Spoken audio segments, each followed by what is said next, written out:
the person will change the company. Super interesting then here, because then you have much more chances of selling your product or service once again if it was a past customer, or of course if this person was more like a prospect but not a customer yet, that this person already knows you.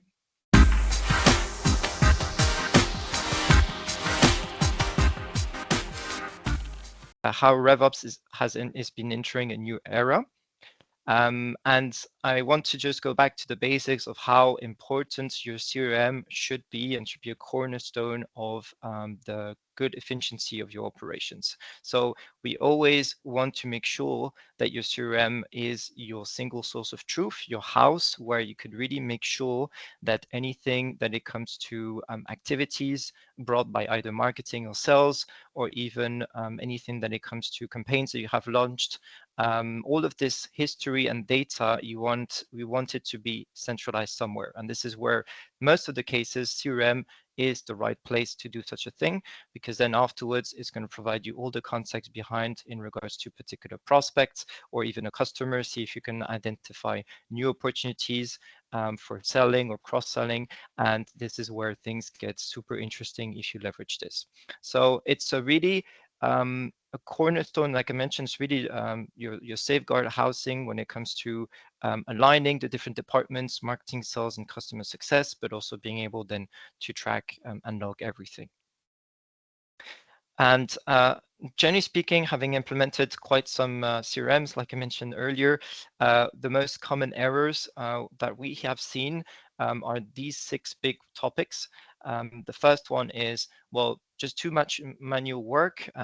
Even, well, of course, there could be still some companies having already a sales department that are still tracking things on Excel. We've seen that still until today. But for those who have already a CRM, they don't really use it as much to its full potential because they don't have anything that can track automation of data being synced, and also then they lose some time here from on the sales and marketing side.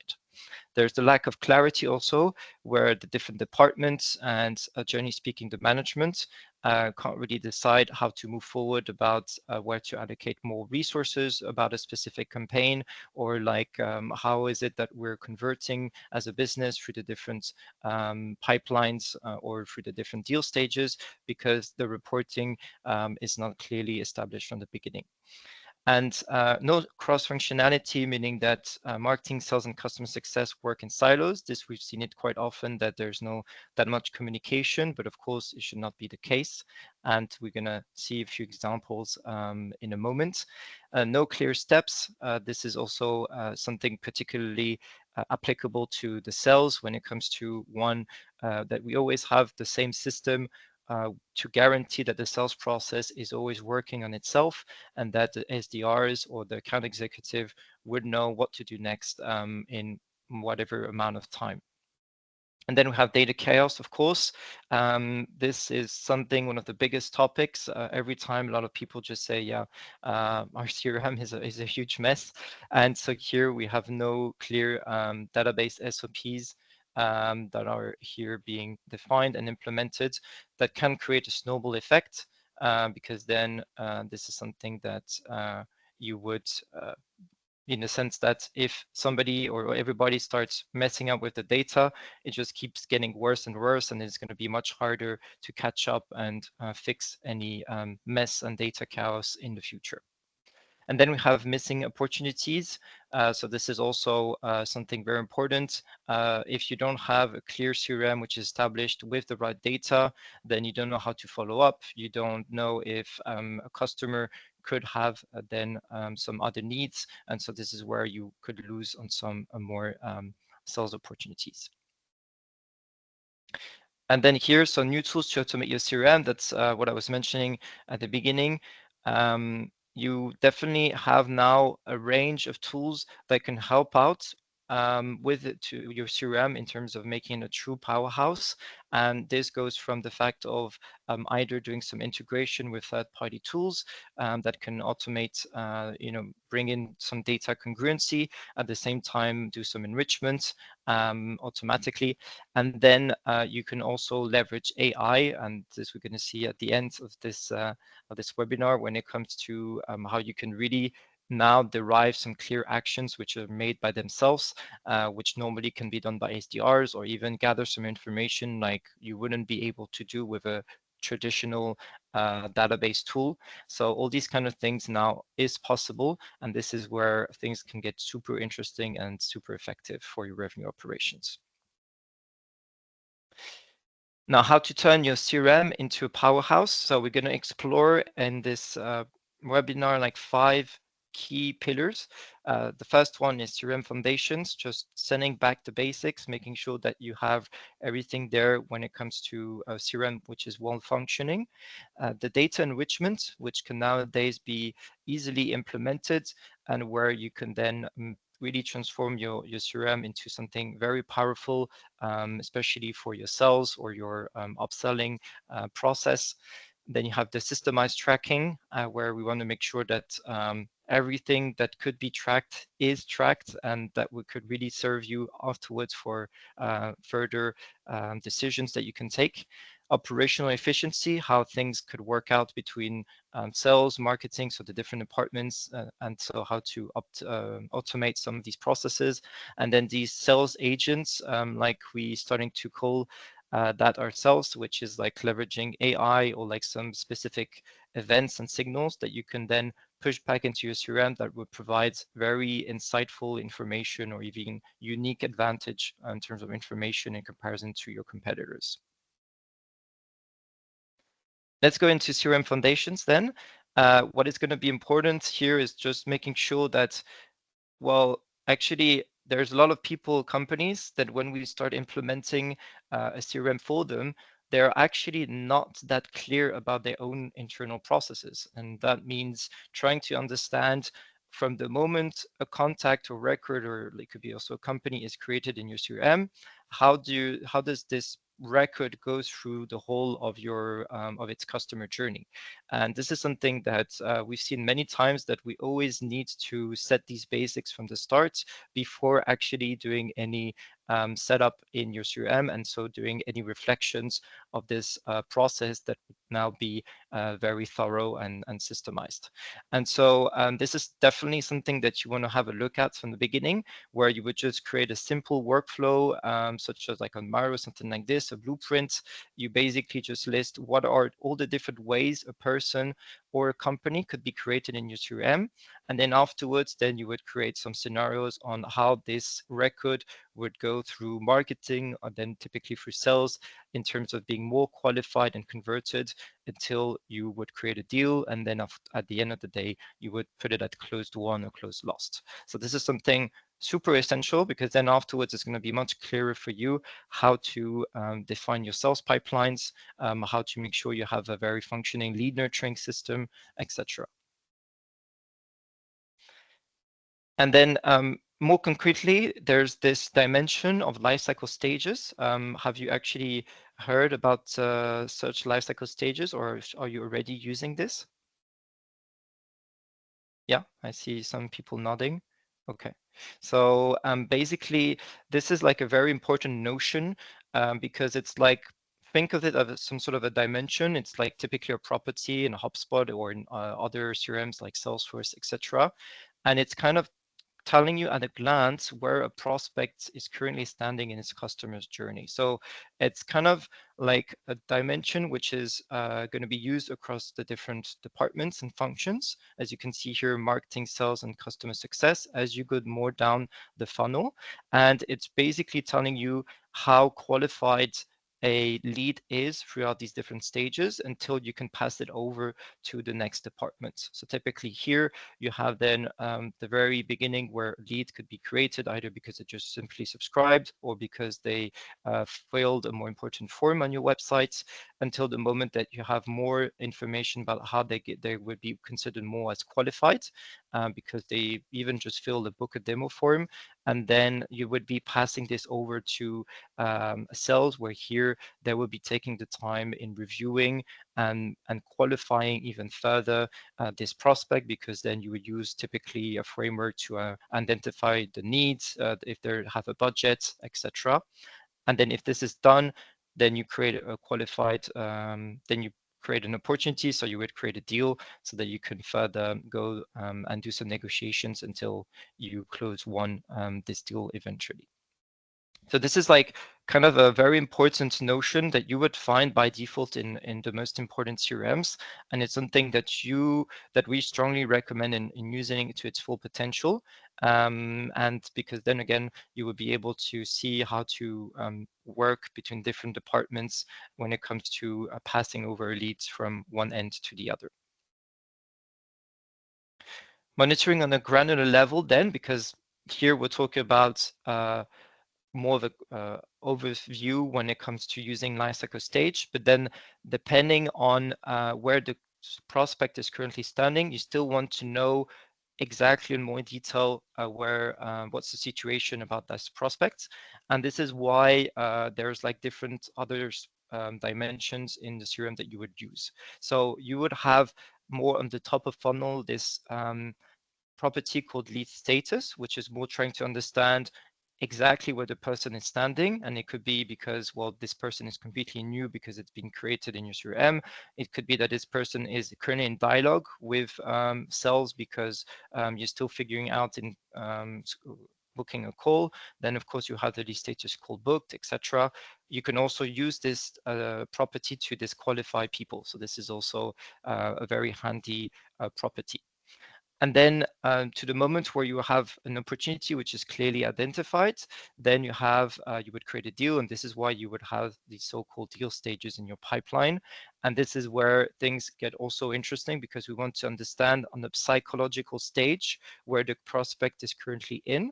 And this means that because I'm saying this because a lot of companies, when they create these deal stages, they really put it in the on a very step-by-step basis. So for example, offer sent, then deal signed, or like things like this. But here we're trying to more understand what is it that could go from to turn one prospect from one psychological stage to another. So an example would be concretely for the prospect to truly understand the value of your product or your service. So typically we call this either proof of value or demo, and there could be still a lot of some back and forth, you sending documents so that they further understand what your tool or your product is about, to the fact that they are into evaluation. So here it's about managing some any blockers, or just trying to make sure that they understand fully what it is that you offer, to the moment then that they will indeed have this enter this contracting stage, and then here you just make sure that these people will sign until it's closed won. And then you have customer status. This is more on the company level. So once you have your first deal closed and won with this company, then you still want to check, and this is something a bit more tailored to your type of activity, what sort of customer do you have. Is it a completely new customer? If this company then bought more than once from you, then you can put them as a recurring or returning customer. You can also track lost customers, and all of this can give you more details about how you should handle each type of customers with customer success department typically. Keeping a good data hygiene. So here, this is like some general mistakes that we see also when it comes to purely managing your CRM, which I thought was quite interesting and important to share to you. And so starting with the first one, the fact of having a unique identifier for contacts or companies, which is missing. So a lot of times, and this is where CRM such as HubSpot, I think Salesforce does it too, can be super powerful, is because they already kind of force you to make sure you put this unique identifier when you create a new record or when you import a list of records. And so that could be Then for the contacts, the unique identifier is the email, and the companies is the domain name. So typically apple.com, etc. And so this is where the CRM will be able to recognize if there's any duplicates or not, because otherwise, if it's just basing itself on the name of the person, the company, then sometimes you can have Apple Germany, Apple Switzerland, and so it's not exactly the best way for the CRM to recognize any duplicates. Then you have properties being created for no valid reasons. So here, goal is to avoid over-engineering these. Every time you see, okay, there's something I'm going to track in my CRM, that you create a new property, see if you can make it simple, because otherwise, long-term, it could really be a huge mess. So an example would be if you want to track all the different marketing events that you organize, like webinars and so forth, instead of just having a new property to manage participation of a specific event, you would just put this all into a multi-checkbox property to make it simpler.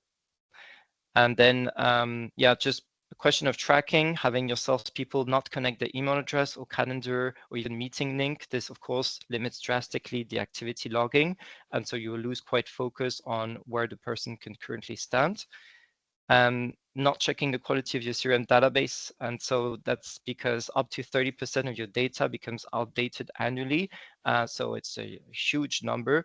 It could be less, but it could go up to that much. And that is typically because people change jobs, or they, things where they just change even inboxes, it could be. And so this is something that you want to update on a regular basis. Here, a question of not standardizing data entering. So make sure that you can really, as much as possible, use properties which are, drop-down based, where you can just select an existing option instead of putting it text-based. Actually, a very concrete example is HubSpot, which I find very stupid. They haven't fixed this, but the country property is text-based. I think it should just be already the options of you're selecting the right country, because it's not going to change. So this is where these kind of things you would want to check to ensure you have the best data congruency. Then we have workflows not implemented to update data. So this is something where it's a huge recommendation, like try to use automations as much as possible to update data in order for marketing and sales to not lose precious time. And then the last point is import procedure is not standardized, meaning that a lot of people, and it could be that many people inside your team have the possibility of importing a list of companies or contacts in your CRM. And if you don't have a proper import template to make sure that a minimum of these specific fields or properties are to be filled, then it's also going to create quite a mess. So you make sure that any stakeholders responsible for this know how to do it. Quick example here to illustrate, but I was talking about duplicate records. Indeed, here that could happen often if you import a list of records, or because you haven't filled out the record creation form properly, that you would have then a lot of different of that same person, but in duplicates, because the email is not there, but the name is there, or even like sometimes the email can be slightly different. So because you have email for here, like the domain.ch or .app. So this is something super important to track.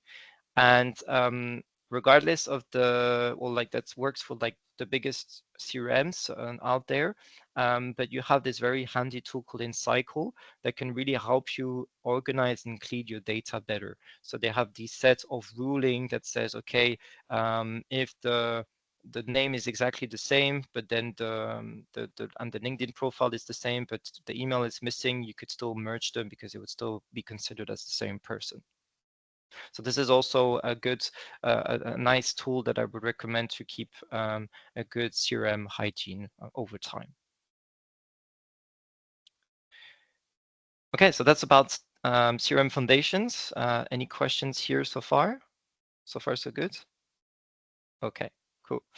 Then switching to data enrichment.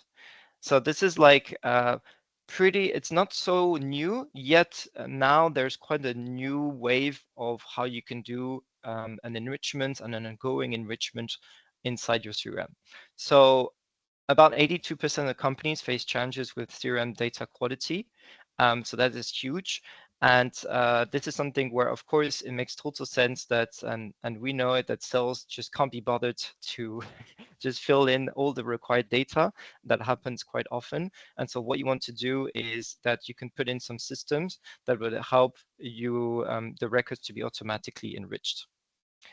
You can couple this with a tool such as Clay, which I can show you afterwards, but then you can put in some very handy systems where things or like properties can be enriched automatically by default, or you can put a section where if you want to enrich a particular property like phone number, because you don't want to get this enriched every time, you can also put into place such type of automations and implementation. So how to set up data enrichment for you? There are two ways you can set up this. One is with some tools that maybe you would know. There's Clearbit, ZoomInfo, Dealfront. Clearbit actually has been bought by HubSpot, and they just want to make sure that you would use their tool by subscribing to some sort of enrichment subscription. And so this is also interesting because it's easy to set up. It's simply plug and play. The thing is, in terms of cons, is that you can't control how data is being enriched. It's just basically using one data provider. Sometimes we see that some data providers don't have the best data. So even with Clearbit, sometimes they say that some companies are based in US, although they're based in Switzerland or in Germany. So there's actually still data which is not completely 100% valid. And then also it usually just enriches basic attributes. So typically when it comes to you who wants to have more information about a company, then you would have the basic properties enriched, such as industry, country, number of employees eventually.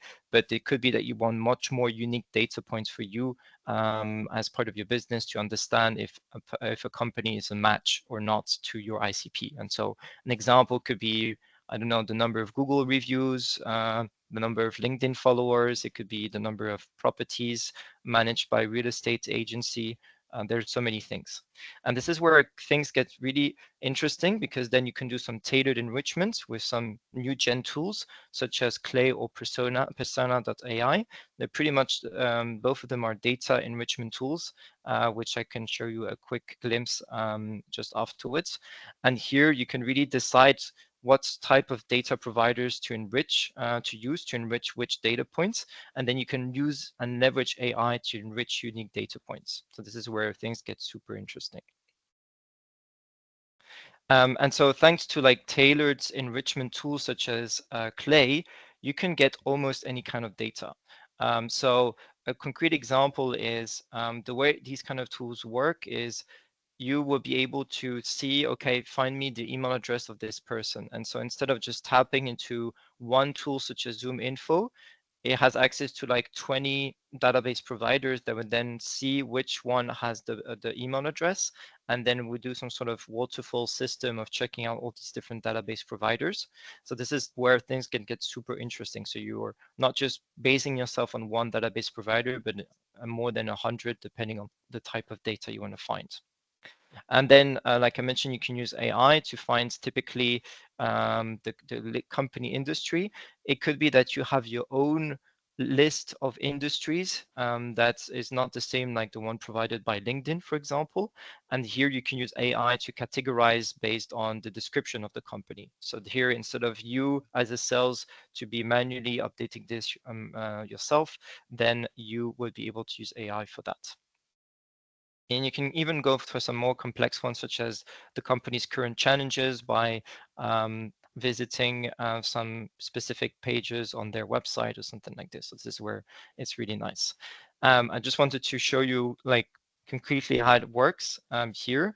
So how Clay works. I'm just gonna show you in 2 seconds and not spend too much time, but basically it's like an interface where when you go inside and you create a table, then you would have some sort of a Excel interface like this.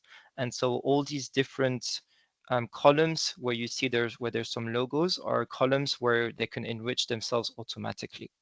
And so like here I can basically import a few examples to see how that works. We still can see the slides. I guess you wanted to show something else. Ah, yes. Okay, so thanks for sharing this.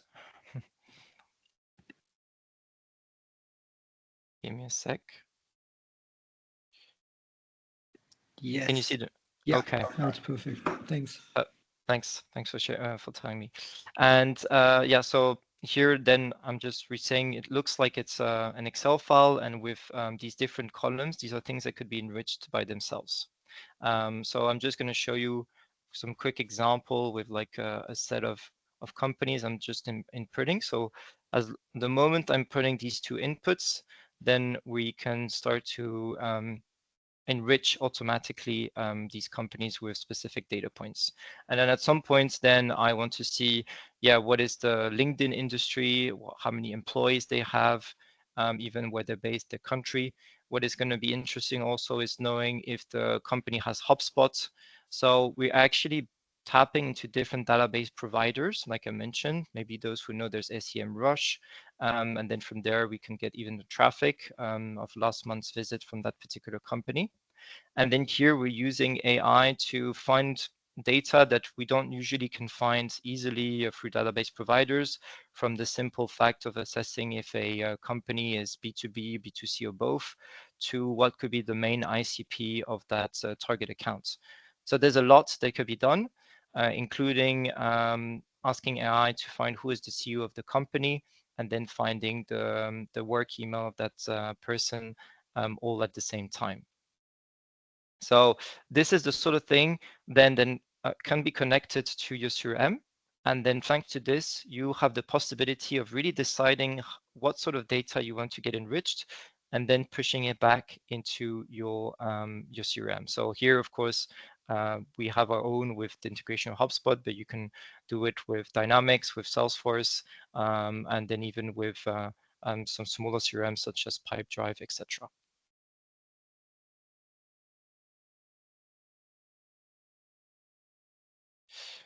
All right, so having said this, the third pillar, systemized tracking.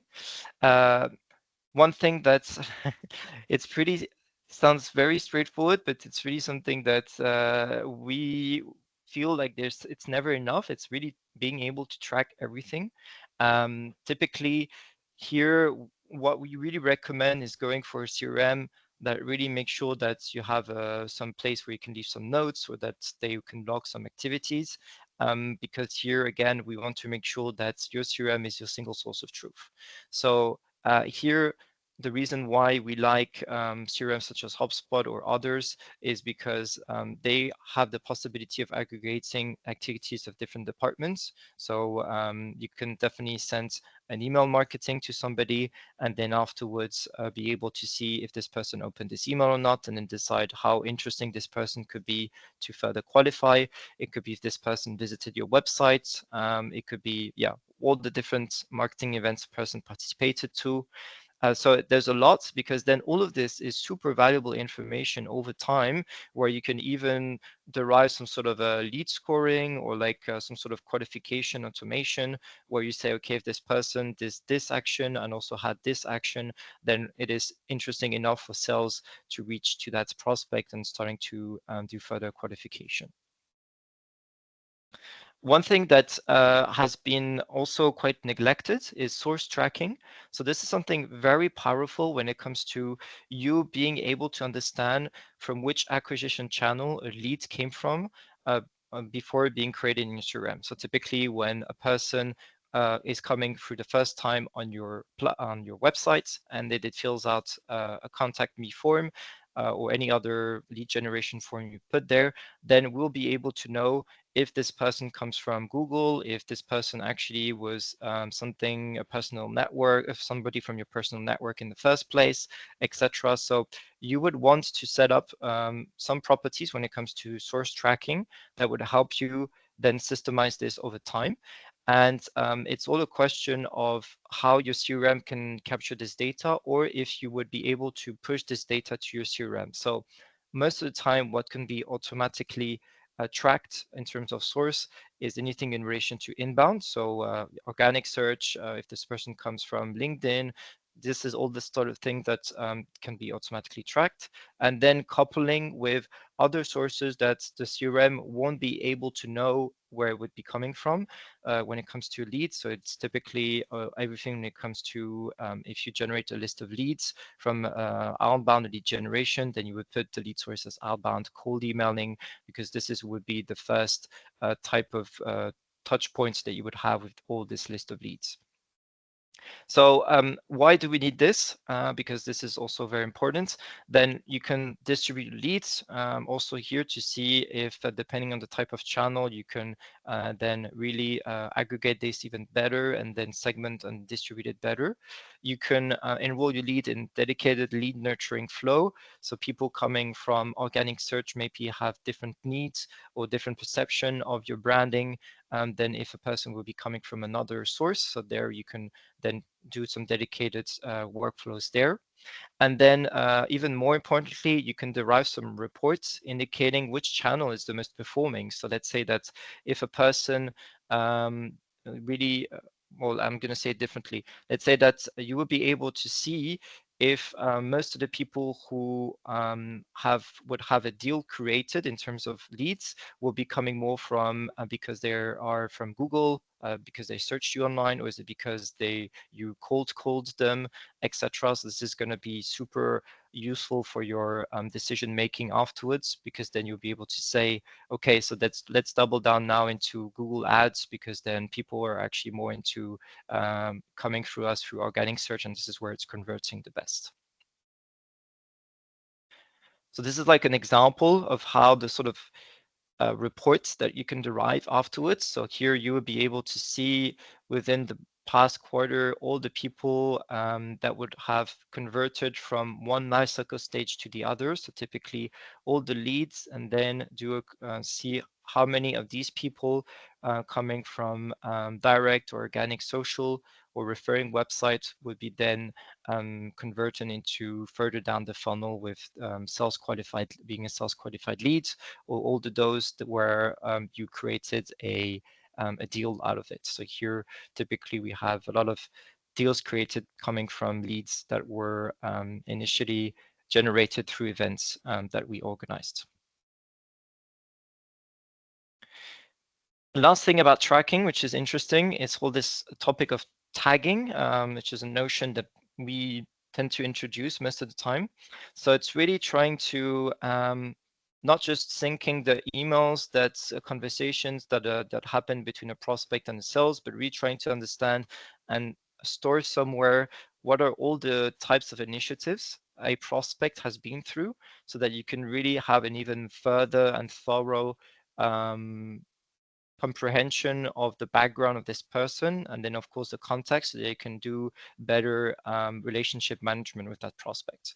So here, thanks to this, you'll be able to every time that a new initiative or every time a new person is enrolled in a new initiative, whether marketing or pre-sales initiative, then you would create a note. This is something typically that you can do by leveraging the workflow feature of your CRM.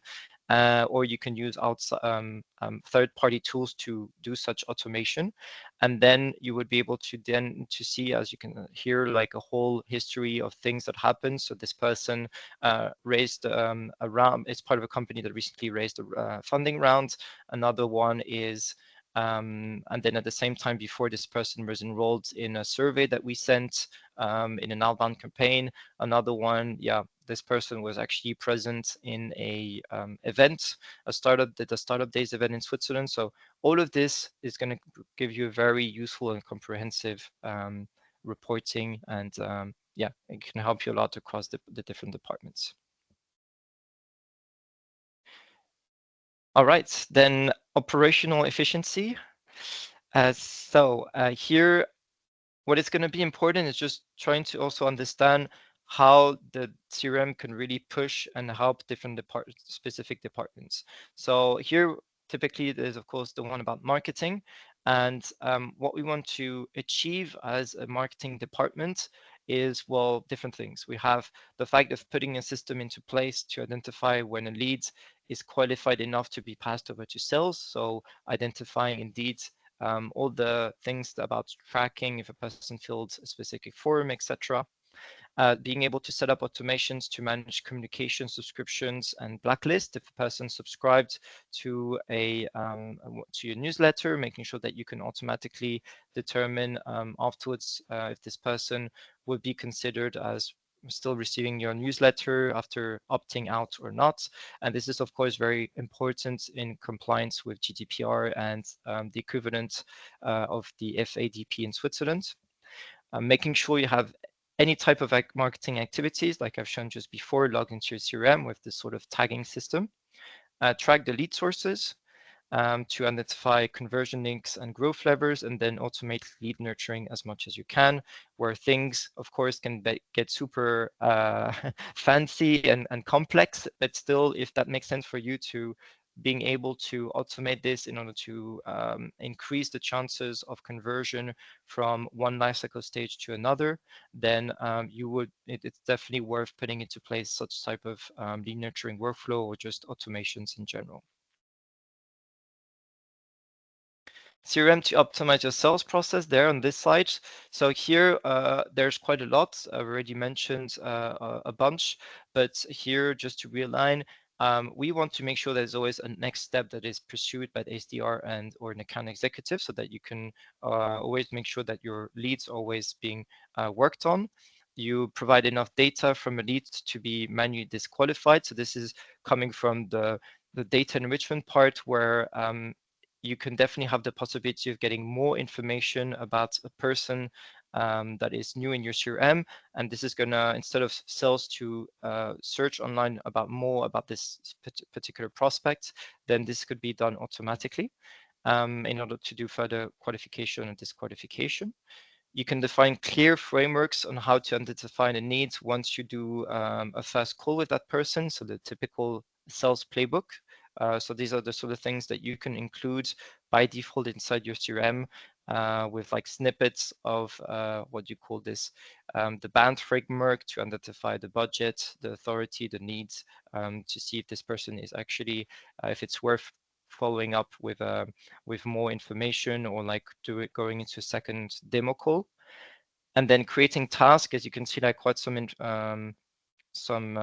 examples of different types of tasks that you can fully automate, so that every time as SDR we kind of just follow up on this and make sure that no deal is being left behind, or that no important leads and prospects are left behind.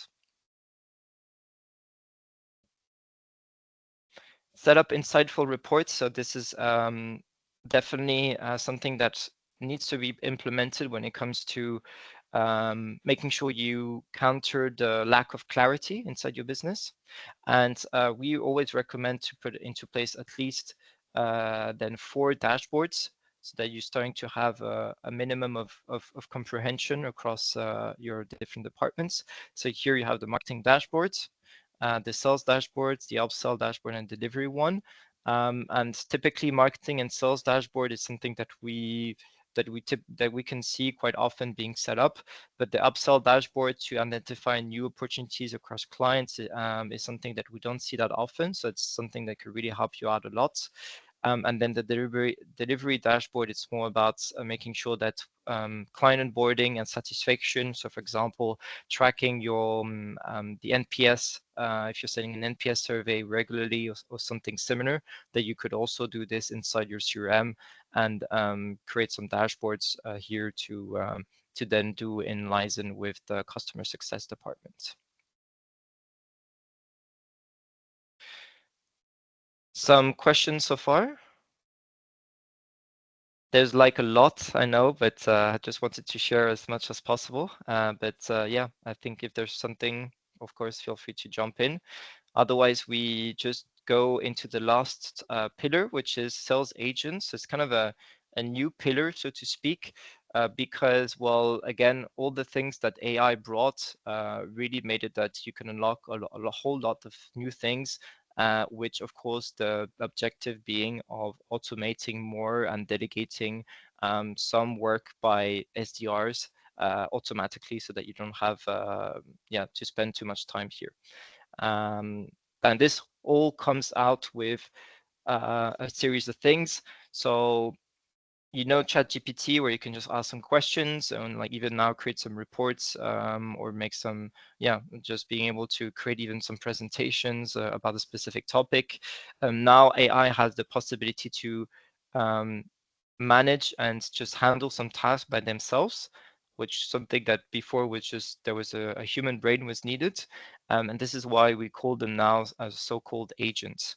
And we're seeing right now some sort of rapid evolution of these so-called agents because well, typically right now you have even OpenAI's operator that I'm sure you heard about recently, where you'll be able to ask OpenAI to do tasks for you.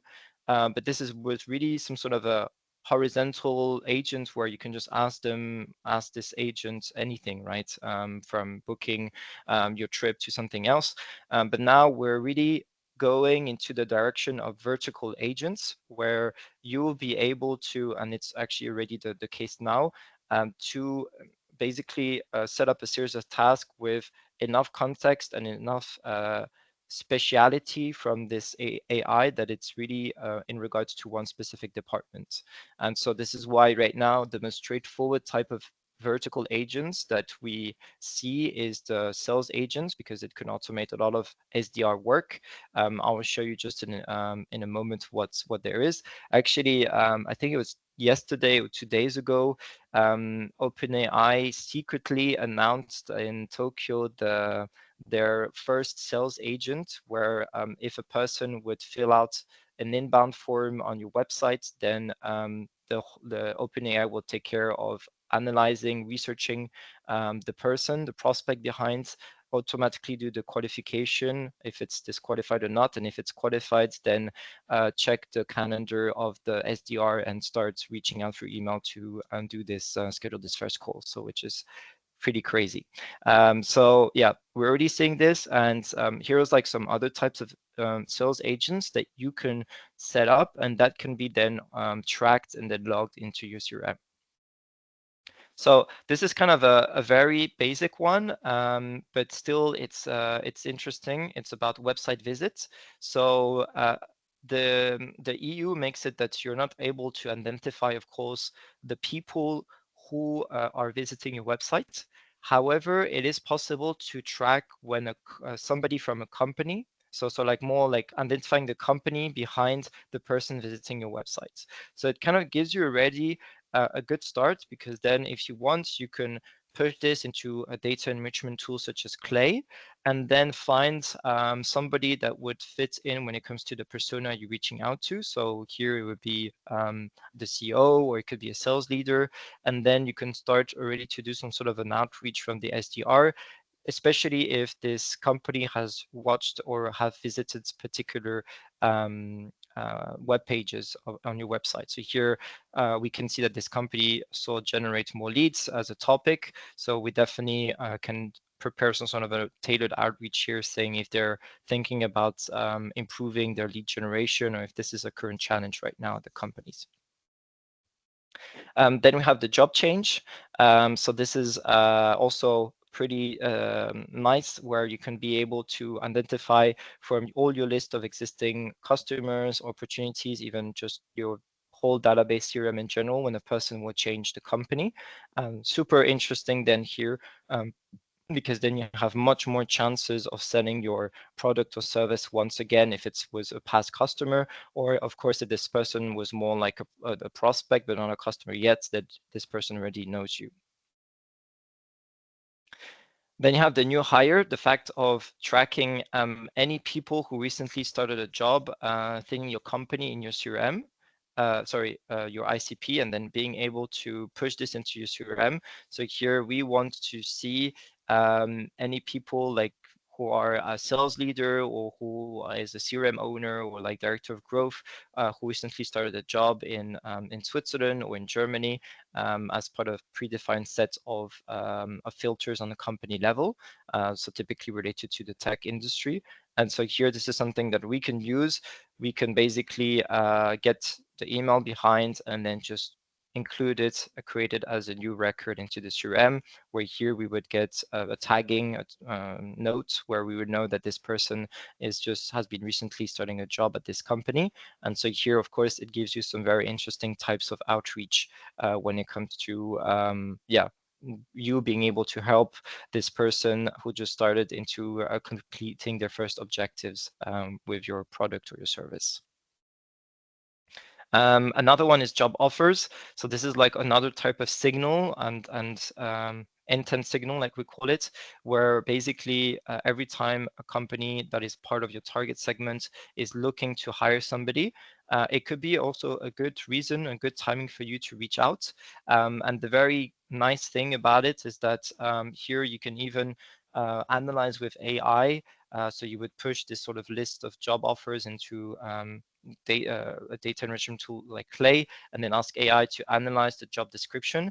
And most of the time, they even tell what is their current challenges and explaining why they hired this person. So this is where also it could be super interesting for you to push this back into your CRM or even turn it into some sort of outreach campaign, because then it could be something super relevant for the lead in that particular time. A last one that I want to share is this get pre-discovery briefings. So this is also in kind of a bit in relation or similar to this sales agent developed by OpenAI. But here, what we can definitely do is when now a new person fills out one of your inbound forms, you just create a whole new note that is all of this has been created by AI, where you basically ask AI to do some research about that in your inbound lead. And this is going to be super interesting for you, as you don't need it as an SDR to do the research yourself. And then half an hour before the famous call, discovery call that you have, or first call, then you would already have everything all at a glance. So this is definitely saving a lot of time. All right, so just wanted to finish with in conclusion slides. Basically here, just so that if you need to retain or remember something to make it simpler, I have these 6 main points. One is just track everything as much as possible in your CRM.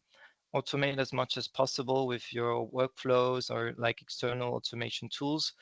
Maintain your data updated with some thorough regular data enrichment. Train your teams regularly, so something very important, so that on quarterly basis, typically you would ask your sales department to know what are the different new things that you implemented in your CRM or how to leverage this as much as possible. And then being able to create insightful reports and leverage the so-called agents and AI in general.